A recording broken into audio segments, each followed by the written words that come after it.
पौराणिक युग में शांतनु नामक एक सिद्ध साधु थे। इनकी पत्नी भी एक सिद्ध धर्मपरायण नारी थी। कहानी उस समय की है जब शांतनु और उनकी पत्नी बहुत वृद्ध हो चुके थे और उनकी आंखों की रोशनी भी चली गई थी। इन दोनों का एक पुत्र था जिसका नाम था श्रवण कुमार। श्रवण कुमार बहुत ही सरल स्वभाव का व्यक्ति था। माता पिता के लिए उसके मन में बहुत प्रेम एवं श्रद्धा थी। वो दिन रात अपने माता पिता की सेवा करता था।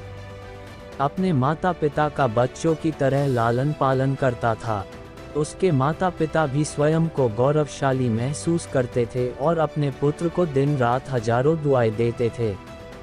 कई बार दोनों एक दूसरे से कहते कि हम कितने धन्य हैं कि हमें श्रवण जैसा मातृभक्त पुत्र मिला, जिसने स्वयं के बारे में ना सोचकर अपना पूरा जीवन वृद्ध नेत्रहीन माता पिता की सेवा में लगा दिया।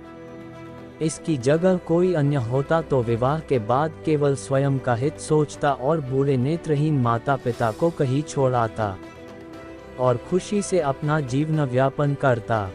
जब ये बात श्रवण ने सुनी तो उसने माता पिता से कहा कि मैं कुछ भी भिन्न नहीं कर रहा हूँ, यह मेरा कर्तव्य है। जब मैं छोटा था तब आपने मुझे इससे भी ज़्यादा अच्छा जीवन दिया और अब मुझे यह सौभाग्य प्राप्त हुआ है कि मैं आपकी सेवा करूं।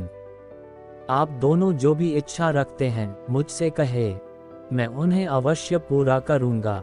तब शांतनु और उसकी पत्नी कहते हैं, पुत्र श्रवण, हम दोनों की आयु बहुत हो चुकी है, अब जीवन का कोई भरोसा नहीं है। किसी भी समय हमारी आंखें बंद हो सकती हैं। ऐसे में हमारी एकमात्र इच्छा है, हम तीर्थ यात्रा करना चाहते हैं। क्या तुम हमारी यह इच्छा पूरी कर सकते हो? श्रवण कुमार अपने माता पिता के चरणों को पकड़कर अत्यंत प्रसन्नता के साथ कहता है, हाँ पिताश्री, यह तो मेरे लिए परम सौभाग्य की बात होगी कि मैं आप दोनों की इच्छा पूरी करूं।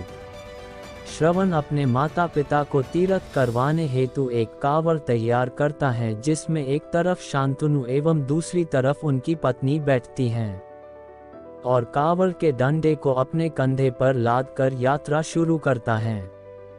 उसके हृदय में माता पिता के प्रति इतना स्नेह है कि उसे उस कांवड़ का लेश मात्र भी भार नहीं लगता।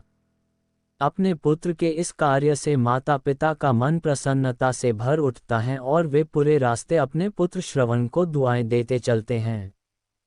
तीर्थ करते समय जब वे तीनों अयोध्या नगरी पहुंचते हैं, तब माता पिता श्रवण से कहते हैं कि उन्हें प्यास लगी है। श्रवण कांवड़ को जंगल में रखकर हाथ में पत्तों का पात्र बनाकर सरयू नदी से जल लेने जाता है। उसी समय उस वन में अयोध्या के राजा दशरथ आखेट पर निकले थे और उस घने वन में वह हिरण को शिकार बनाने के लिए उसके पीछा कर रहे थे। तभी उन्हें घने जंगल में झाड़ियों के पार सरयू नदी से पानी के हलचल की आवाज आती है। उस हलचल को हिरण के पानी पीने की आवाज समझकर महाराज दशरथ शिकार के उद्देश्य से तीर चला देते हैं और उस तीर से श्रवण कुमार के हृदय को आघात पहुंचता है, जिससे उसके मुंह से पीड़ा भरी आवाज निकलती है, जिसे सुन दशरथ स्तब्ध रह जाते हैं और उन्हें अनहोनी का एहसास होता है और वे भागकर सरयू नदी के तट पर पहुंचते हैं, जहां वे अपने तीर को श्रवण के हृदय में लगा देख भयभीत हो जाते हैं और उन्हें अपनी भूल का एहसास होता है। दशरथ श्रवण कुमार के समीप जाकर उससे क्षमा मांगते हैं। तब अंतिम सांस लेता श्रवण कुमार महाराज दशरथ को अपने वृद्ध नेत्रहीन माता पिता के बारे में बताता है और कहता है कि वे प्यासे हैं, उन्हें जाकर पानी पिला दो और उसके बाद उन्हें मेरे बारे में कहना। और इतना कहकर श्रवण कुमार मृत्यु को प्राप्त हो जाता है। भारी हृदय के साथ महाराज दशरथ श्रवण के माता पिता के पास पहुंचते हैं और उन्हें पानी पिलाते हैं। माता पिता आश्चर्य से पूछते हैं, उनका पुत्र कहाँ है? वे भले ही नेत्रहीन हो, पर वे दोनों अपने पुत्र को आहत से ही समझ लेते थे। माता पिता के प्रश्नों को सुन महाराज दशरथ उनके चरणों में गिर जाते हैं और बीती घटना को विस्तार से कहते हैं। पुत्र की मृत्यु की खबर सुनकर माता पिता रोने लगते हैं और दशरथ से उन्हें अपने पुत्र के पास ले जाने को कहते हैं। महाराज दशरथ कांवड़ उठाकर दोनों माता पिता को श्रवण के शरीर के पास ले जाते हैं। माता पिता बहुत जोर जोर से विलाप करने लगते हैं। उनके विलाप को देख महाराज दशरथ को अत्यंत ग्लानि का आभास होता है और वे अपनी करनी की क्षमा याचना करते हैं, लेकिन दुखी पिता शांतनु महाराज दशरथ को श्राप देते हैं कि जिस तरह मैं शांतनु पुत्र वियोग में मरूंगा, उसी प्रकार तुम भी पुत्र वियोग में मरोगे। इतना कहकर दोनों माता पिता अपने शरीर को त्याग मृत्यु को प्राप्त हो जाते हैं।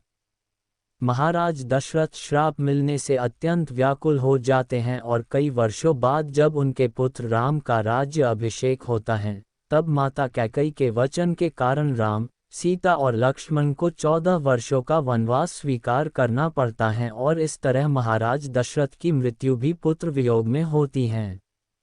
अपने अंतिम दिनों में उन्हें शांतनु के कहे शब्द याद आते हैं और वे राम के वियोग में अपना शरीर त्याग देते हैं। हमें यह कहानी यही शिक्षा देती है कि बिना लक्ष्य को देखे उसे भेदना कई बार आपको गलती का पात्र बना देता है और आप ना चाहते हुए भी दूसरों के डैक का कारण बन जाते हैं। यह थी श्रवण कुमार की कहानी। अपनी माता पिता भक्ति के कारण ही श्रवण कुमार पुराणों में जीवित हैं। श्रवण कुमार सदैव अपनी मातृभक्ति के लिए जाने जाते हैं। उन्हीं की कहानी सुनाकर माता पिता अपने बच्चों को संस्कारित करते हैं।